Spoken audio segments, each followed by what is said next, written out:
हरिः ओम्। आपादमौलिपर्यन्तं गुरूणामाकृतिं स्मरेत् तेन विघ्नाः प्रणश्यन्ति सिद्धन्ति च मनोरथाः।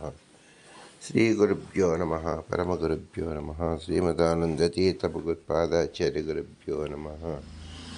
मन्मनोभीष्टवरदं सर्वाभीष्टफलप्रदं पुरन्दरगुरुं वन्दे दासश्रेष्ठं दीयनिधिं विद्याविनयसम्पन्नान् शान्तादिगुणब्रह्मितान् सशास्त्रप्रवचनासक्तान् निलमिलार्यान् गुरून् भजे।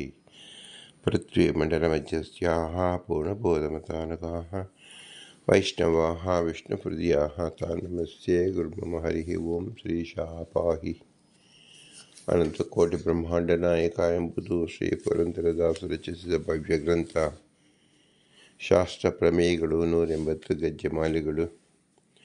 ನಾವು 82ರಿಂದ 92ನೇ ಗದ್ಯವನ್ನು ನೋಡುತ್ತಿದ್ದೆವು. ಅಕ್ರೂರ ವರದ, ಅಂಬರೀಷ ವರದ, ನಾರದ ವರದ, ಪ್ರಹ್ಲಾದ ವರದ, ಗಜೇಂದ್ರ ವರದ, ಮುಚುಕುಂದ ವರದ, ಧ್ರುವ ವರದ, ವಿಭೀಷಣ ವರದ, ಪುಂಡರೀಕ ವರದ ಮತ್ತು ಪರಾಶರ ವರದ ಎಂಬುದು 10 ಜನ ವರದರು.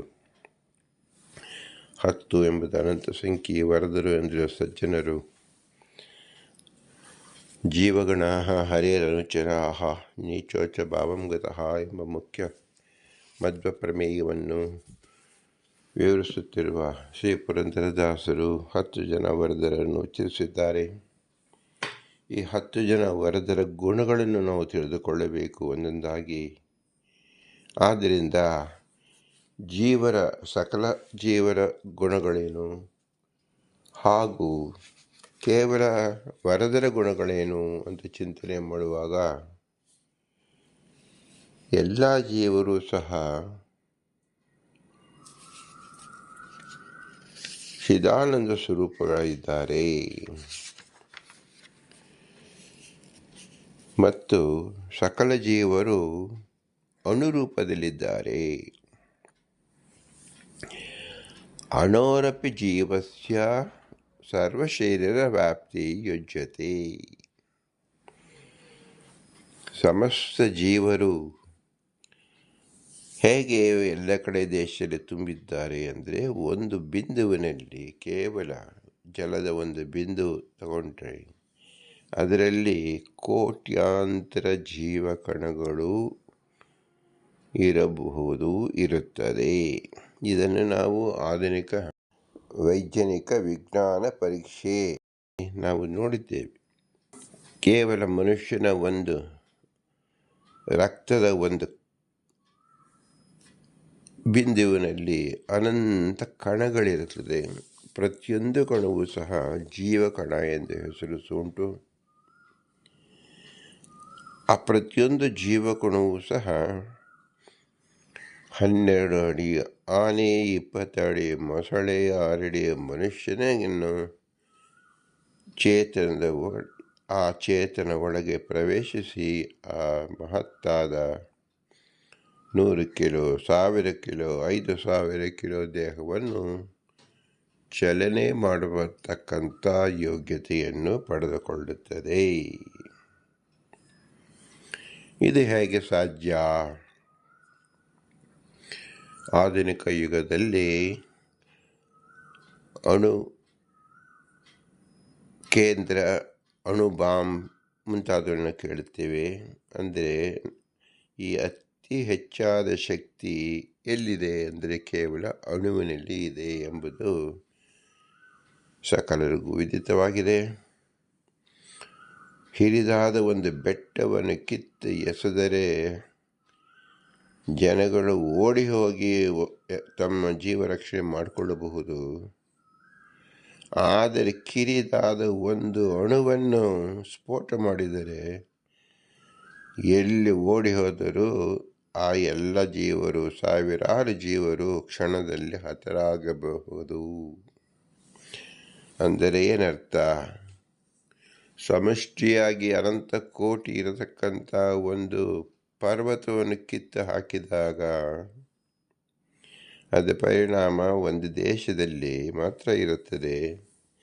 ಅದೇ ಅಣುರೂಪದಲ್ಲಿ ನಾವು ಸ್ಫೋಟ ಮಾಡಿದಾಗ ಅದು ಹಲವಾರು ಯೋಜನೆಗಳಲ್ಲಿ ಅದರ ವ್ಯಾಪ್ತಿಯನ್ನು ಬೀರಿ ಅಲ್ಲಿರ್ತಕ್ಕಂಥ ಸಸ್ಯಗಳಾಗಲಿ ಪ್ರಾಣಿಗಳಾಗಲಿ ಮತ್ತು ಮನುಷ್ಯರಾಗಲಿ ಎಲ್ಲರನ್ನೂ ಹಾನಿ ಮಾಡಿಬಿಡುತ್ತದೆ. ಇದು ನಾವು ನವೀನದಲ್ಲಿ ನೋಡುತ್ತಾ ಇದ್ದೇವೆ. ಆದ್ದರಿಂದ ಒಟ್ಟು ತಾತ್ಪರ್ಯವೇನು? ಅಣೋರಪಿ ಜೀವಸ್ಯ ಸರ್ವಶರೀರ ವ್ಯಾಪ್ತಿ ಯುಜ್ಯತೆ. ಇದಕ್ಕೆ ಉದಾಹರಣೆ ಬ್ರಹ್ಮಸೂತ್ರದಲ್ಲಿ ಅಧ್ಯಾಯ 2 ಪಾದ 3 ಅಧಿಕರಣ 12 ಸೂತ್ರ 25ರಲ್ಲಿ ವಿವರಿಸಲಾಗಿದೆ. ಯಥಾ ಹರಿಚಂದನ ವಿಪ್ಲುಷಃ ಏಕದೇಶೇ ಪತಿತಾಯಾಃ ಸರ್ವಶರೀರವ್ಯಾಪ್ತಿಃ ಅಣುಮಾತ್ರೋऽಯಂ ಜೀವಃ ಸ್ವದೇಹಂ ವ್ಯಾಪ್ಯತಿಷ್ಠತಿ ಯಥಾ ವ್ಯಾಪ್ಯ ಶರೀರಾಣಿ ಹರಿಚಂದನಂ ವಿಪ್ಲವಾ ಇತಿ ಚ ಬ್ರಹ್ಮಾಂಡ ಪುರಾಣೇ.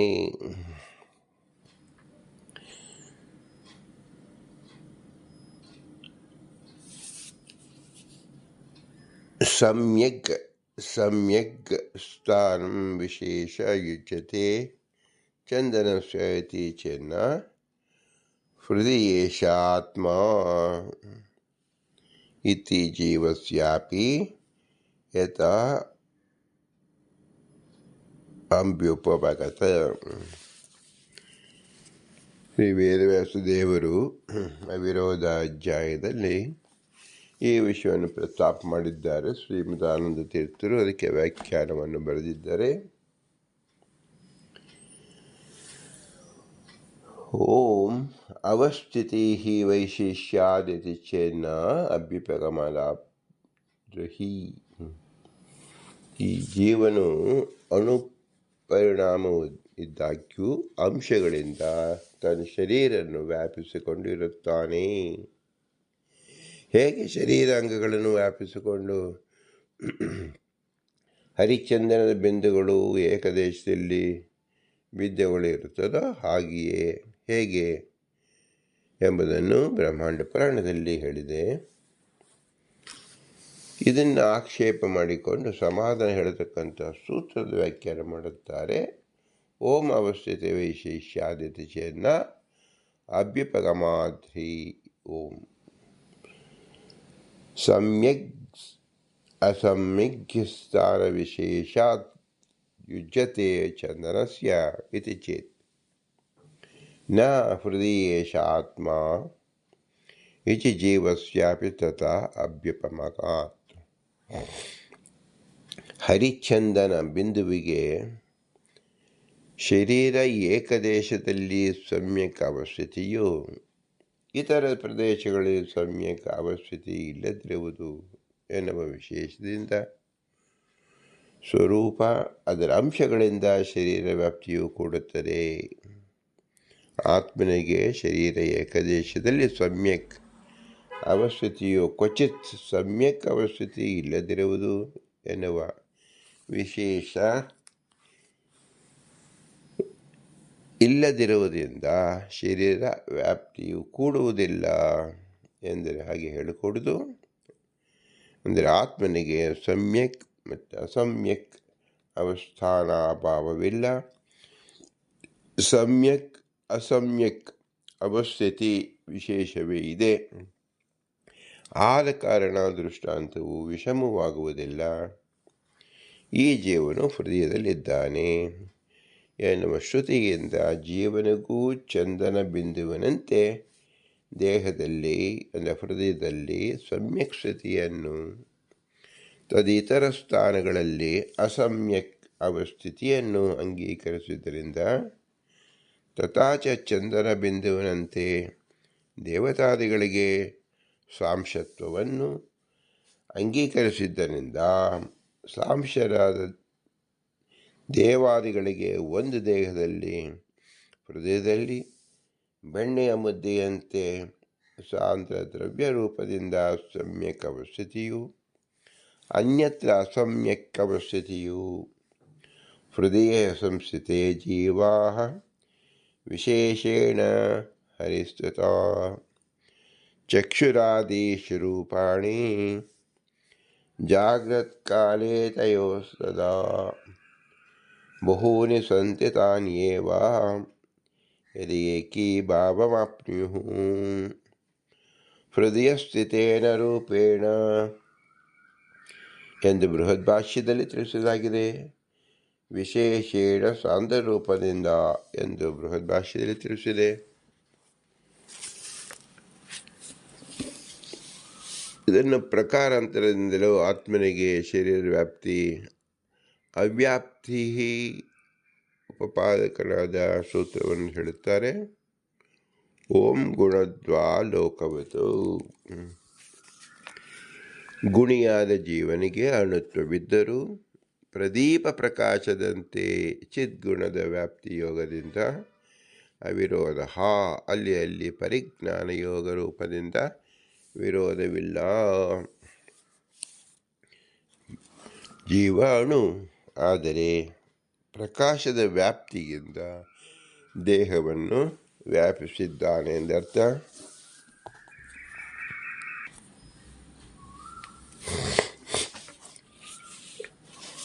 ಯಥಾಲೋಕಸ್ಯ ಪ್ರಕಾಶಗುಣೇನ ವ್ಯಾಪ್ತಿ ಜ್ಯೋತಿರೂಪೇಣ ವ್ಯಾಪ್ತಿರೇವಂ ಚಿದ್ಗುಣೇನ ವ್ಯಾಪ್ತಿ ಜೀವರೂಪೇಣ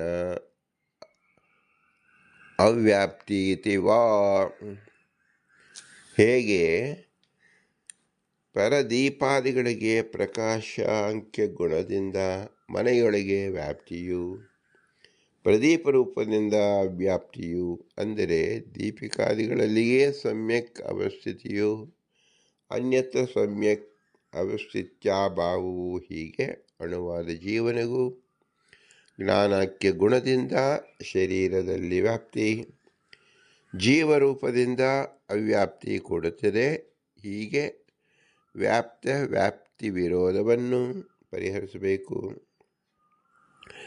ಅಂಶಗಳಿಂದಲೂ ಗುಣಗಳಿಂದಲೂ ವ್ಯಾಪ್ತಿಯು ಏಕತ್ರ ವಿರುದ್ಧವು ಎಂದರೆ ಅದಕ್ಕೆ ಮತ್ತೊಂದು ಉದಾಹರಣೆಯನ್ನು ಶ್ರೀಮದಾನಂದ ತೀರ್ಥರು ತೋರಿಸುತ್ತಾರೆ. ಸ್ಕಾಂದ ಪುರಾಣದ ವಚನವೊಂದಿಂದ ಸ್ಕಾಂದೇ ಚ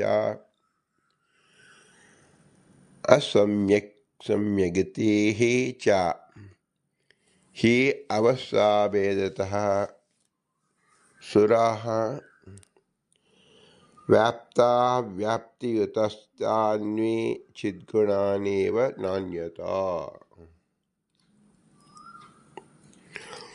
ಚಿದ್ಗುಣಸ್ಯ ಸ್ವರೂಪತ್ವಾದ್ ವ್ಯಾಪ್ತಿಶ್ಚೇತ್ ಯುಜ್ಯತೆ.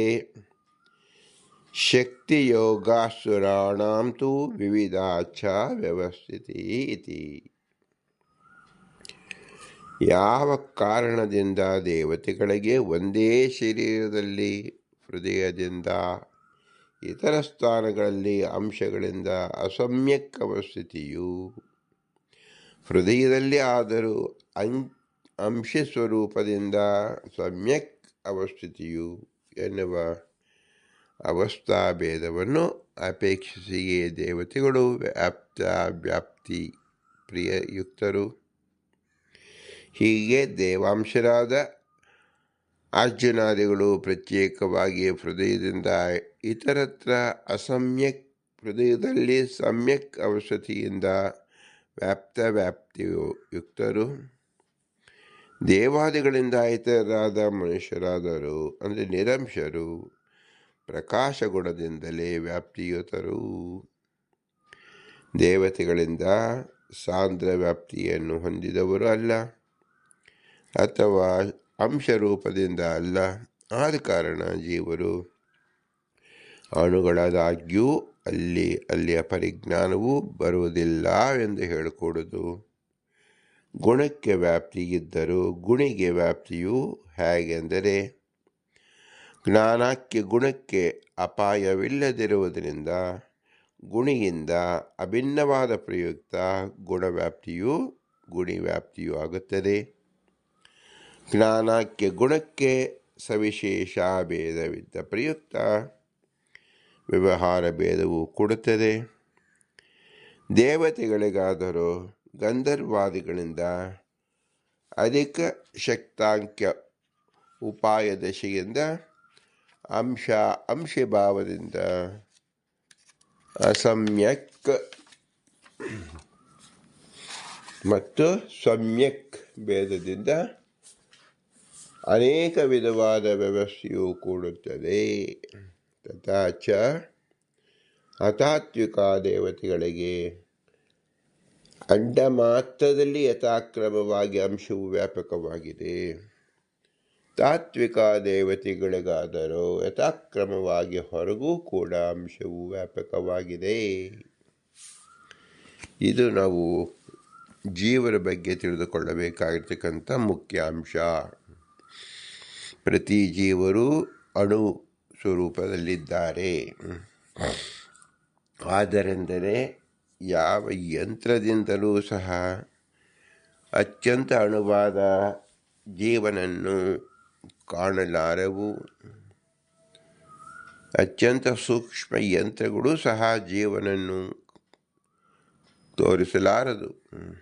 ಯಾಕೆ ಎಂದರೆ ಯಾವ ಯಂತ್ರಗಳು ವೈಜ್ಞಾನಿಕವಾಗಿ ತಯಾರಿಸಲ್ಪಟ್ಟಿದ್ದು ಯಾವ ಮೂಲ ವಸ್ತುವಿಂದ ಆಗಿದೆಯೋ ಆ ಮೂಲ ವಸ್ತುವಿಗೂ ಅನುರೂಪದಲ್ಲಿರತಕ್ಕಂಥದ್ದು ಜೀವ. ಎಲೆಕ್ಟ್ರಾನಿಕ್ ಇನ್ಸ್ಟ್ರೂಮೆಂಟ್ಸ್ ಅಂತ ಹೇಳಿ ನೋಡಿದಾಗ, ಮೆಕ್ಯಾನಿಕಲ್ ಇನ್ಸ್ಟ್ರೂಮೆಂಟ್ ಅಂತ ನಾವು ನೋಡಿದಾಗ, ಈಗ ಎಲೆಕ್ಟ್ರಾನಿಕ್ ಹಾಗೂ ಮೆಕ್ಯಾನಿಕ್ಗೂ ಸೂಕ್ಷ್ಮವಾದ ಸ್ವರೂಪ ಅಣುರೂಪದಲ್ಲಿ ಜೀವ ಇರುವುದರಿಂದ ಯಾವ ಎಲೆಕ್ಟ್ರಾನಿಕ್ ಇನ್ಸ್ಟ್ರೂಮೆಂಟಿಗೂ ಮೆಕ್ಯಾನಿಕಲ್ ಇನ್ಸ್ಟ್ರೂಮೆಂಟಿಗೂ ಅದು ಸಿಗುವುದಿಲ್ಲ. ಆದರೆ ಅದರ ಎಕ್ಸಿಸ್ಟೆನ್ಸ್ ಇದೆ ಎಂಬುದು ಪ್ರತಿಯೊಬ್ಬರಿಗೂ ಅನುಭವ ವೇದ್ಯವಾಗುತ್ತದೆ. ಹೇಗೆ ಅನುಭವ ವೇದ್ಯವಾಗುತ್ತದೆ? ಅದರ ವ್ಯಾಪ್ತಿಯಿಂದ. ತಾನು ಒಂದೇ ಕಡೆ ಇದ್ದರೂ ಅದರ ವ್ಯಾಪ್ತಿ ಎರಡು ರೀತಿಯಾಗಿ ನಾವು ಚಿಂತಿಸಬೇಕು. ಒಂದು ಅಂಶಭಾವತ್ವೇನ, ಮತ್ತೊಂದು ಅದರ ಗುಣ ವ್ಯಾಪ್ತಿಭಾವದಿಂದ.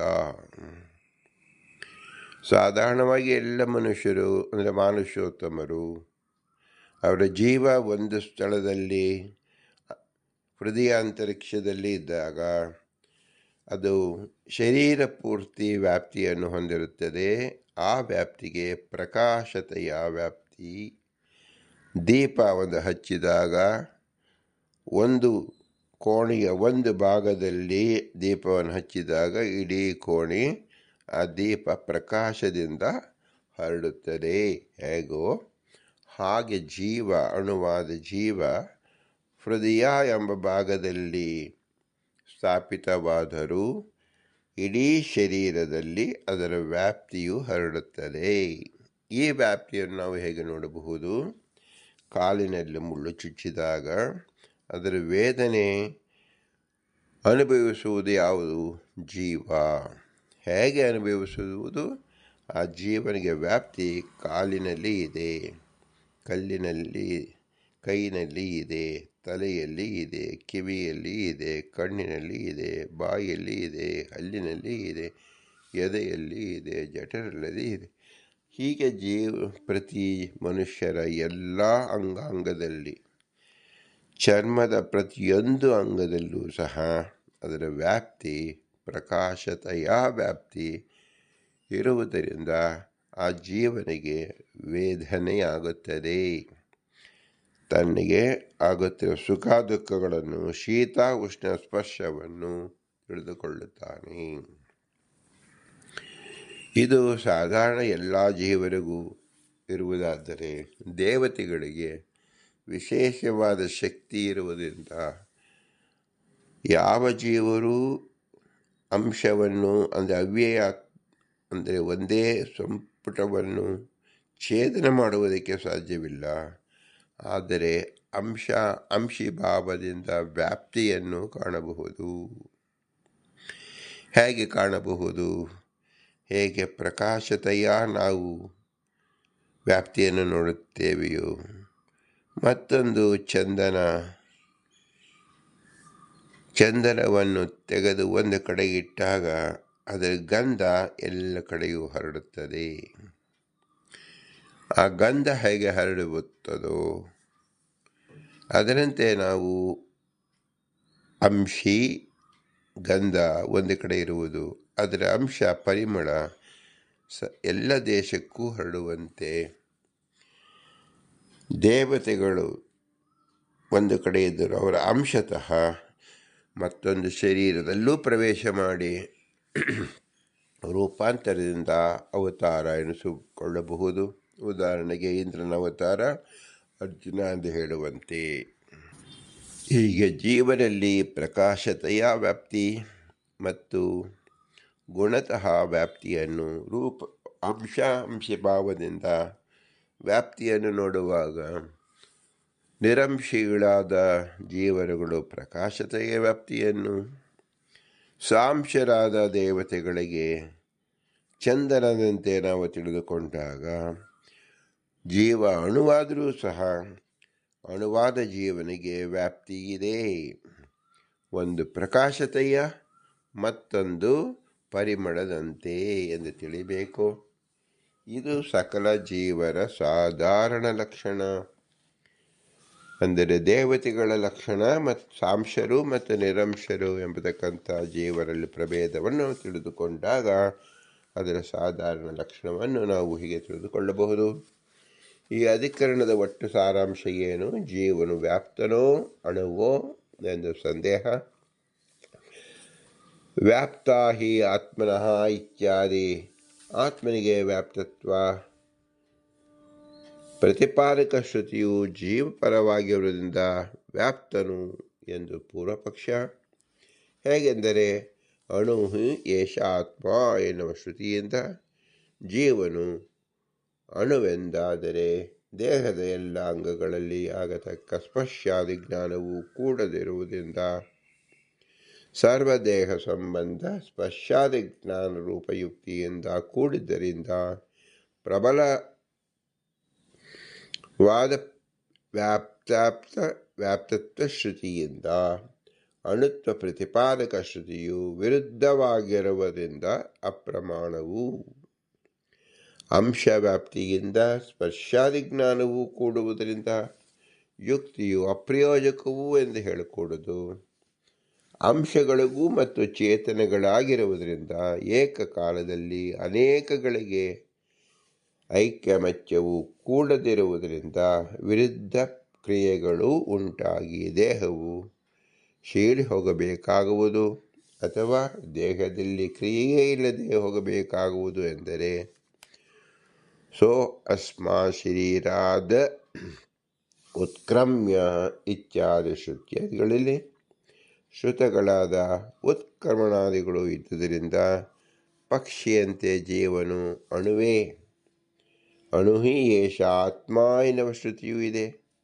ವ್ಯಾಪ್ತಾ ಹಿ ಆತ್ಮನಃ ಎನ್ನುವ ಶ್ರುತಿಯಾದರೂ ಸಾ ಆತ್ಮ ಇದಂ ಸೃಜತಿ ಎನ್ನುವ ವಿಷ್ಣು ಪ್ರಕರಣದಿಂದ ಏಷಾ ಹಿ ಆತ್ಮಾದುಜ್ಯತೋ ಮಾನಶಕ್ತೇ ಎನ್ನುವ ವಾಕ್ಯಶೇಷದಲ್ಲಿ ಶ್ರುತಗಳಾದ ಆತ್ಮಶ್ರುತಿ ಉನ್ಮಾನತ್ವ ಲಿಂಗಗಳಿಂದ ವಿಷ್ಣು ಪರವೇ ದೇಹದ ಏಕದೇಶದಲ್ಲಿರತಕ್ಕಂಥ ಚಂದನ ಬಿಂದುವಿಗೆ ತನ್ನ ಅಂಶಗಳಿಂದ ಸರ್ವದೇಹ ವ್ಯಾಪ್ತಿ ಇದ್ದಂತೆ ದೇವತೆಗಳಿಗೆ ಹೃದಯೇಶಾ ಆತ್ಮ ಎನ್ನುವ ಶ್ರುತಿಯಿಂದ ಹೃದ್ದೇಶದಲ್ಲಿ ಸಮ್ಯಕ್ ಸ್ಥಿತಿಯು ಸ್ವರೂಪಾಂಶಗಳಿಂದ ಸರ್ವದೇಹ ವ್ಯಾಪ್ತಿಯೂ ಇದೆ.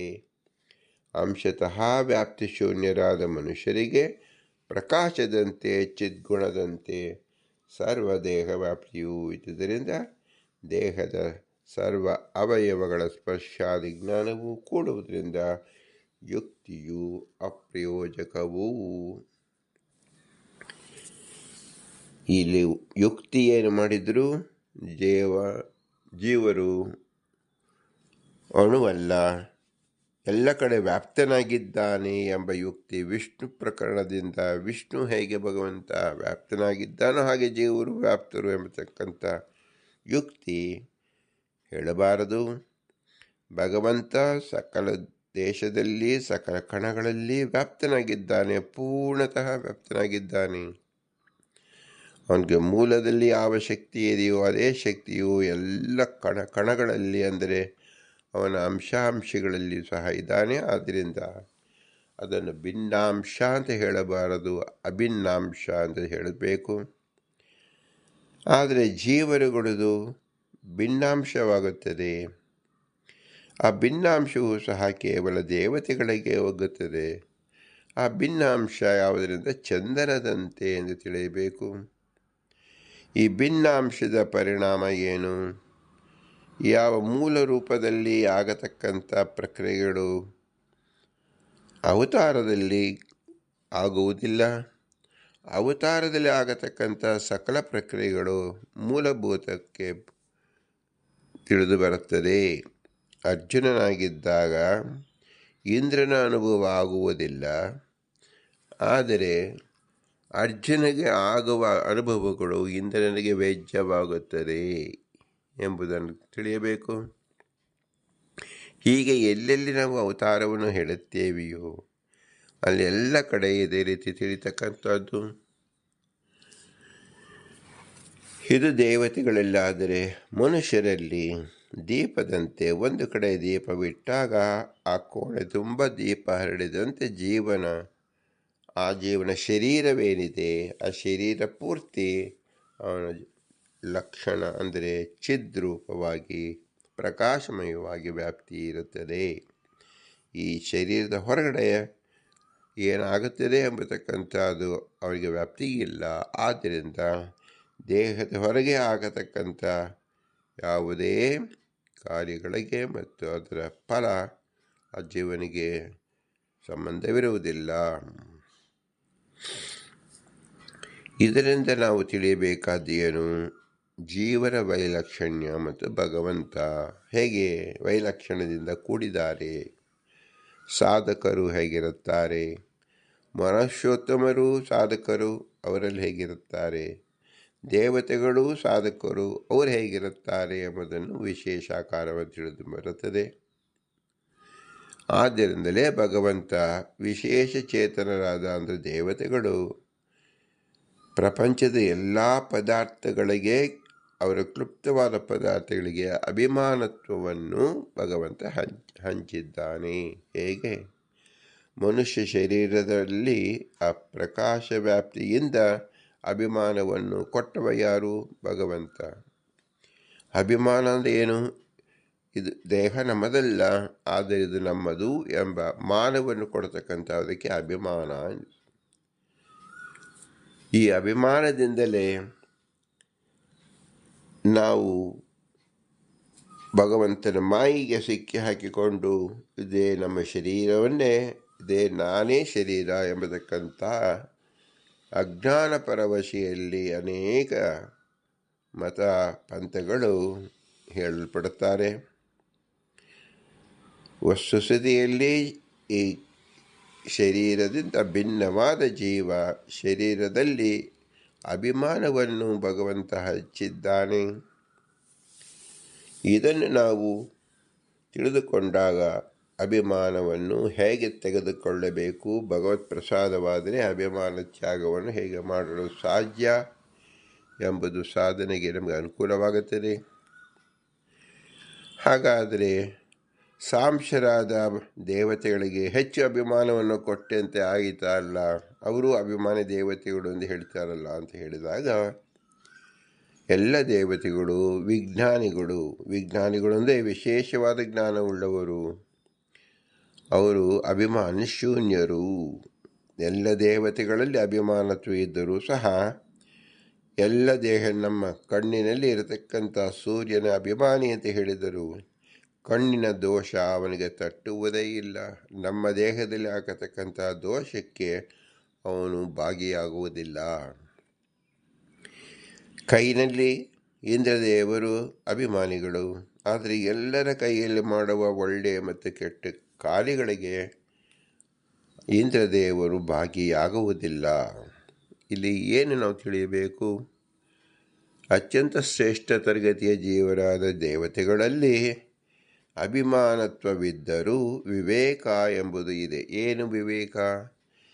ಎಲ್ಲ ಕಡೆ ಅವನ ಅಭಿಮಾನತ್ವ ಇದೆಯೇ ಹೊರತು ಆ ಅಭಿಮಾನ ಇದ್ದಂಥ ಪದಾರ್ಥಗಳಿಂದ ತಾವು ಭಿನ್ನರು ಎಂಬುದನ್ನು ಸುಸ್ಪಷ್ಟವಾಗಿ ತಿಳಿದಿದ್ದಾರೆ. ಹೇಗೆ ಅವತಾರದಲ್ಲಿ ಅರ್ಜುನ ತಾನು ಅಭಿನ್ನ ಎಂಬತಕ್ಕಂಥ ಜ್ಞಾನ ಇರುವುದಿಲ್ಲ, ಆದರೆ ಇಂದ್ರನಿಗೆ ತಾನು ಅಭಿನ್ನ ಎಂಬತಕ್ಕಂಥ ಜ್ಞಾನ ಇರುತ್ತದೆ. ಇದು ಮನುಷ್ಯರಲ್ಲಿ ಹುಟ್ಟಿದಾಗ ಆ ಜ್ಞಾನ ತಿರೋಧಕವಾಗಿ ಅಭಿಮಾನ ರೂಪಕವಾಗಿ ಬಂಧಕ ರೂಪವಾಗುತ್ತದೆ. ದೇವತೆಗಳಲ್ಲಿ ಅಭಿಮಾನ ಎಂಬುದು ಬಂಧಕ ರೂಪವಾಗುವುದಿಲ್ಲ.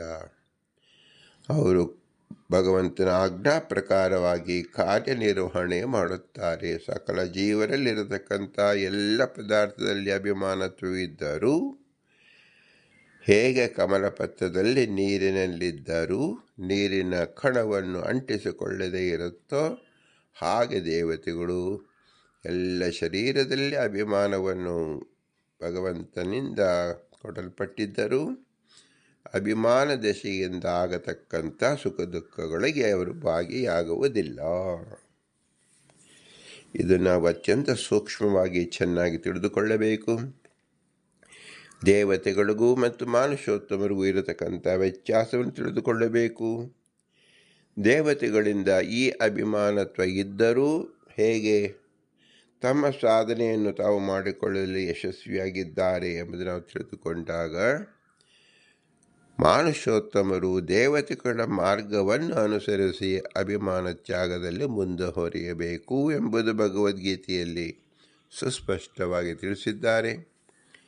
ಭಗವದ್ಗೀತೆಯಲ್ಲಿ ಕೃಷ್ಣನೂ ಸಹ ಅರ್ಜುನನಿಗೆ ಹೇಳಿದ್ದು ಅಭಿಮಾನ ತ್ಯಾಗವನ್ನೇ. ಮಾತಾ ಸ್ಪಶ್ಯ ಕೌಂತೆಯ ಶೀತೋಷ್ಣ ಸುಖ ದುಃಖದ. ಮಾತ್ರ ಅಂದರೆ ಮೀಯಂತೇತೆ ಮಾತಾ ಅಂದರೆ ವಿಷಯಗಳ ಸಂಪರ್ಕ. ವಿಷಯ ಸಂಪರ್ಕಗಳು ತಾವಾಗಿಯೇ ಅಭಿಮಾನವನ್ನು ಹುಟ್ಟಿಸುವುದಿಲ್ಲ, ಕಿಂತು ಆ ಮನುಷ್ಯ ಜೀವ ತನ್ನದು ಎಂಬ, ಎಲ್ಲಿ ತನ್ನದಲ್ಲವೋ ತನ್ನದು ಎಂಬ ಬಂಧಕವನ್ನು ಹಾಕಿಕೊಳ್ಳುವುದರಿಂದ ಅವನಿಗೆ ಶೀತೋಷ್ಣ ಸುಖ ದುಃಖವನ್ನು ಹೊಂದಬೇಕಾಗುತ್ತದೆ. ದೇವತೆಗಳು ಈ ಬಂಧಕವನ್ನು ಹಾಕಿಕೊಳ್ಳುವುದಿಲ್ಲ, ಏಕೆಂದರೆ ಅವರು ಅಂಶಭಾವದಿಂದ ಇರಬಲ್ಲರು. ಅವರಿಗೆ ಪ್ರಕಾಶತೆಯ ವ್ಯಾಪ್ತಿಯೂ ಉಂಟು ಮತ್ತು ಅಂಶಿಭಾವದಿಂದಲೂ ಉಂಟು. ಈ ಅಂಶಿಭಾವದಿಂದ ಇರುವ ಪ್ರಯುಕ್ತ ಸಕಲ ದೇವತೆಗಳು ಅಭಿಮಾನಿಗಳಾದರೂ ಅಭಿಮನ್ಯವಾದ ಶರೀರದಿಂದ ಉಂಟಾದ ಹಿತ ಅಹಿತಗಳಿಗೆ ತಾವು ಅನುಭವಿಸುವುದಿಲ್ಲ. ಅಕ್ರೂರ ವರದ, ಅಂಬರೀಷ ವರದ, ನಾರದ ವರದ, ಭೃಗು ವರದ, ಹೀಗೆ ನಾವು 10 ಜನರಲ್ಲಿ 4 ಜನರು ದೇವತೆಗಳಿದ್ದಾರೆ. ಈ ದೇವತೆಗಳ ಸಾಧನೆ, ಮಾನುಷೋತ್ತಮರ ಸಾಧನೆ, ಋಷಿಗಳ ಸಾಧನೆ ಹೇಗೆ ವಿಭಿನ್ನವಾಗಿರುತ್ತದೆ ಎಂಬುದನ್ನು ತಿಳಿಸ್ಕೊಡೋಕ್ಕೋಸ್ಕರವಾಗಿ ಈ ಅಧಿಕರಣದಿಂದ, ಉತ್ಕ್ರಾಂತ್ಯಾಧಿಕರಣದಿಂದ ನಾವು ತಿಳಿದುಕೊಳ್ಳಬಹುದಾಗಿದೆ. ದೇವತೆಗಳ ಪಕ್ಷದಲ್ಲಿ ಹೇಗೆ, ಋಷಿಗಳ ಪಕ್ಷದಲ್ಲಿ ಹೇಗೆ ಮತ್ತು ಮಾನುಷೋತ್ತಮರ ಪಕ್ಷದಲ್ಲಿ ಹೇಗೆ. ಹೀಗೆ ಸಾಧನೆಯಲ್ಲಿ ನಾವು ಅತಿ ಶ್ರೇಷ್ಠ ತರಗತಿಯಲ್ಲಿ ಚಿಂತಿಸಿದಾಗ ಅಭಿಮಾನ ತ್ಯಾಗವು ದೇವತೆಗಳಿಗೆ ಅತಿ ಸುಲಭ, ಋಷಿಗಳಿಗೆ ಕಷ್ಟ ಸಾಧ್ಯ, ಮನುಷ್ಯರಿಗೆ ಅಸಾಧ್ಯ. ಯಾಕೆಂದರೆ ಅವರದ ಜ್ಞಾನದ ಪರಿಮಿತಿ ಹೀಗಿದೆ. ಶರೀರ ನಮ್ಮದಲ್ಲ. ಶರೀರ ಛೇದನವಾದಾಗ್ಯೂ ಸಹ ದೇವತೆಗಳಿಗೆ ಅದರಿಂದ ವೇದನೆಯೇ ಆಗುವುದಿಲ್ಲ. ಆದ್ದರಿಂದಲೇ ತಮ್ಮ ಅಂಶದಿಂದ ಕೂಡಿದ ಯಾವುದೇ ಶರೀರ ಪತನವಾದಾಗ್ಯೂ ದೇವತೆಗಳಿಗೆ ಯಾವ ಬಾಧಕವಿರುವುದಿಲ್ಲ. ಋಷಿಗಳು 16,000 ವರ್ಷಗಳ ಕಾಲ ಕುಳಿತುಕೊಂಡಾಗ ತಮ್ಮ ಶರೀರದ ಬಗ್ಗೆ ಪ್ರಜ್ಞೆಯನ್ನೇ ಕಳೆದುಕೊಳ್ಳುತ್ತಾರೆ. 16,000 ವರ್ಷಗಳ ಕಾಲ ಕುಳಿತುಕೊಳ್ಳುವುದು ಅಂದರೆ ಏನು? ಕಷ್ಟ ಸಾಧ್ಯ. ಅವರು ಅತಿ ಹೆಚ್ಚಿನ ಕಷ್ಟದಿಂದ ಸಾಧ್ಯತೆಯನ್ನು ಪಡೆದುಕೊಳ್ಳುತ್ತಾರೆ. ಅನೇಕ ವರ್ಷಗಳ ಕಾಲ ಉಪವಾಸ ಮಾಡುತ್ತಾರೆ. ವಿಶ್ವಾಮಿತ್ರಾದಿಗಳು 12 ವರ್ಷಗಳ ಕಾಲ ಸತತವಾಗಿ ಉಪವಾಸ ಮಾಡಿದ್ದಾರೆ. ಇದನ್ನು ನಾವು ಪುರಾಣದಲ್ಲಿ ಕೇಳುತ್ತೇವೆ. ಆದರೆ ಮನುಷ್ಯರಲ್ಲಿ ಬಂದಾಗ 12 ವರ್ಷ ಉಪವಾಸ ಮಾಡುವುದಾಗಲಿ 12 ದಿನವೂ ಮಾಡಲು ಸಾಧ್ಯವಿಲ್ಲ. ಕೆಲವರಿಗೆ 12 ಗಂಟೆ ಮಾಡಲು ಸಾಧ್ಯವಿಲ್ಲ. ಅದರಂತೆ ಸಾವಿರಾರು ವರ್ಷ ನಿದ್ದೆ ಇಲ್ಲದೆ ಕುಳಿತುಕೊಳ್ಳಲು ಸಾಧ್ಯವಿಲ್ಲ. ಕೇವಲ 3-4 ತಾಸು ಕುಳಿತುಕೊಳ್ಳಬಹುದು. ಹೀಗೆ ನಾವು ವೈಪರೀತ್ಯವನ್ನು ಅಂದರೆ ತಾರತಮ್ಯವನ್ನು ಕಾಣಬಹುದಾಗಿದೆ. ಮಾನುಷೋತ್ತಮರಿಗೆ ಅಧಿಕರು ಋಷಿಗಳು, ಋಷಿಗಳಿಗಿಂತ ಅಧಿಕರು ದೇವತೆಗಳು ಎಂಬತಕ್ಕಂಥ ಸುಸ್ಪಷ್ಟವಾದ ತಾರತಮ್ಯ ದ್ಯೋತಕವನ್ನು ತಿಳಿದುಕೊಳ್ಳುವಾಗಿ ಈ ಪ್ರಕರಣ ನಮಗೆ ಬೋಧಕವಾಗಿದೆ. ಪುರಂದರದಾಸರು ಸ್ಪಷ್ಟವಾಗಿ 10 ಜನ ವಿವಿಧ ಸಾಧಕರನ್ನು ತೋರಿಸುವುದರ ಮೂಲಕವೇ ನಮಗೆ ತಾರತಮ್ಯವನ್ನು ತಿಳಿಸುತ್ತಾ ಇದ್ದಾರೆ. ಇಂತಹ ಶ್ರೇಷ್ಠ ಜ್ಞಾನವನ್ನು ತಿಳಿಸಿದ ಶ್ರೀ ಪುರಂದರದಾಸರಿಗೆ ಅನಂತ ನಮಸ್ಕಾರವನ್ನು ಸಲ್ಲಿಸುತ್ತಾ ಅವರ ಅಂತರ್ಯಾಮಿ ಪುರಂದರ ವಿಠಲನಿಗೆ ಭೂಯಿಷ್ಠಾಂತಿ ನಮ್ಮ ಮುಕ್ತಿ ವಿಧೇಯಮ ಎಂದು ಹೇಳಿ, ಇಂಥ ವಿಶೇಷ ಜ್ಞಾನ ಬರುವುದಕ್ಕೆ ಕೇವಲ ಮನುಷ್ಯ ಜನ್ಮದಲ್ಲಿ ಮಾತ್ರ ಸಾಧ್ಯ. ಇಂತಹ ಮನುಷ್ಯ ಜನ್ಮವನ್ನು ಕೊಟ್ಟಂಥ ತಂದೆ ತಾಯಿಗಳಿಗೆ ಅನಂತಾನಂತ ಪ್ರಣಾಮಪೂರ್ವಕವಾಗಿ ನಮಸ್ಕಾರವನ್ನು ಸಲ್ಲಿಸಿ ಅವರ ಸ್ಮರಣೆ, ಅವರ ಕೃತಜ್ಞತೆಯನ್ನು ನಾವು ನೆನೆಸಿಕೊಳ್ಳಬೇಕು. ಅವರಿಗೆ ನೆರವಾದ ಗುರು ಹಿರಿಯರನ್ನು ನಾವು ಸನ್ಮಾನಿಸಬೇಕು, ಸ್ಮರಿಸಬೇಕು. ಇವರಲ್ಲಿ ತತ್ವಾಭಿಮಾನಿ ದೇವತೆಗಳಾಗಿ ನಿಂತ ದೇವತೆಗಳು ಅಭಿಮಾನ್ಯ ಶೂನ್ಯರಾಗಿ ನಮ್ಮಲ್ಲಿ ನಿಂತು ಭಗವಂತ ನಡೆಯನ್ನು ತೋರಿಸಿಕೊಟ್ಟಿದ್ದಾರೆ. ಎಲ್ಲ ಬುದ್ಧಿಯನ್ನು ಪ್ರೇರಣೆ ಮಾಡತಕ್ಕಂಥವರು ದೇವತೆಗಳೇ. ನಾವು ಇದನ್ನು ಚೆನ್ನಾಗಿ ತಿಳಿದುಕೊಂಡಾಗ ದೇವತೆಗಳ ಸಂಪರ್ಕ ನಮ್ಮಲ್ಲಿ ಹೇಗೆ ಆಗುತ್ತಿದೆ ಎಂಬುದನ್ನು ಈ ಅಧಿಕರಣ ಸುಸ್ಪಷ್ಟ ಮಾಡಿಕೊಡುತ್ತದೆ. ಆದ್ದರಿಂದ ಎಲ್ಲ ತತ್ವಾಭಿಮಾನಿ ದೇವತೆಗಳಿಗೆ ಅತ್ಯಂತ ಪ್ರೀತಿಪೂರ್ವಕವಾಗಿ ಭಕ್ತಿಪೂರ್ವಕವಾಗಿ ಸಾಷ್ಟಾಂಗ ನಮಸ್ಕಾರವನ್ನು ಮಾಡಬೇಕು. ದೇವದೇವೋತ್ತಮನಾದ ವಾಯುದೇವರು ಎಲ್ಲ ಸಕಲ ದೇವತೆಗಳಲ್ಲಿ ನಿಂತಿದ್ದು ಈ ಕಾರ್ಯವನ್ನು ನಡೆಸುವುದರಿಂದ ವಾಯುದೇವರೇ ನಮ್ಮ ಮೂಲ ಗುರುಗಳು, ಮುಖ್ಯ ಗುರುಗಳು, ಆನಂದ ತೀರ್ಥರು.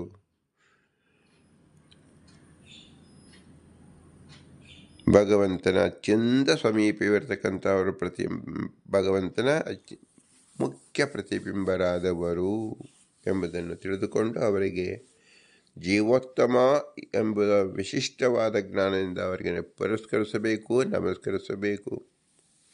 ಆದರೂ ಇವರೆಲ್ಲರೂ ಅಸ್ವತಂತ್ರರು. ಸ್ವತಂತ್ರ ಭಗವಂತ ಲಕ್ಷ್ಮೀನಾರಾಯಣ ಮಾತ್ರ. ಅವನೇ ನಮ್ಮ ಬಿಂಬರೂಪ. ನಮ್ಮ ಬಿಂಬನೇ ವಾಯುದೇವರಲ್ಲಿದ್ದಾರೆ, ತತ್ವಾಭಿಮಾನ ದೇವತೆಗಳಿದ್ದಾರೆ, ನಮ್ಮ ಗುರು ಹಿರಿಯರಲ್ಲಿದ್ದಾರೆ, ನಮ್ಮ ಮಾತಾಪಿತರಲ್ಲಿದ್ದಾರೆ, ಹಾಗೂ ನಮ್ಮಲ್ಲೂ ಇದ್ದಾರೆ. ಹೀಗೆ ಸಕಲ ವಿಶ್ವದಲ್ಲಿರ್ತಕ್ಕಂಥ ಸಕಲ ಜಡಗಳಲ್ಲಿ, ಸಕಲ ಜೀವರಲ್ಲಿ ಇರತಕ್ಕಂಥ ಭಗವಂತನು ಒಬ್ಬನು ಮಾತ್ರ. ಅವನೇ ಎಲ್ಲರಿಗೂ ಬಿಂಬನಾಗಿದ್ದಾನೆ. ಹಾಗಾದರೆ ಒಬ್ಬನೇ ಬಿಂಬನ ಒಂದೇ ರೂಪದಲ್ಲಿರುತ್ತಾನೆ ಅಂದರೆ ಭಿನ್ನ ರೂಪ, ಭಿನ್ನ ಗುಣವನ್ನು ಭಿನ್ನ ದೇಶದಲ್ಲಿ ವ್ಯಕ್ತ ಮಾಡುತ್ತಾನೆ. ಆ ಎಲ್ಲ ಭಿನ್ನವೂ ಭಗವಂತನಿಗೆ ಅಭಿನ್ನವಾಗಿದೆ.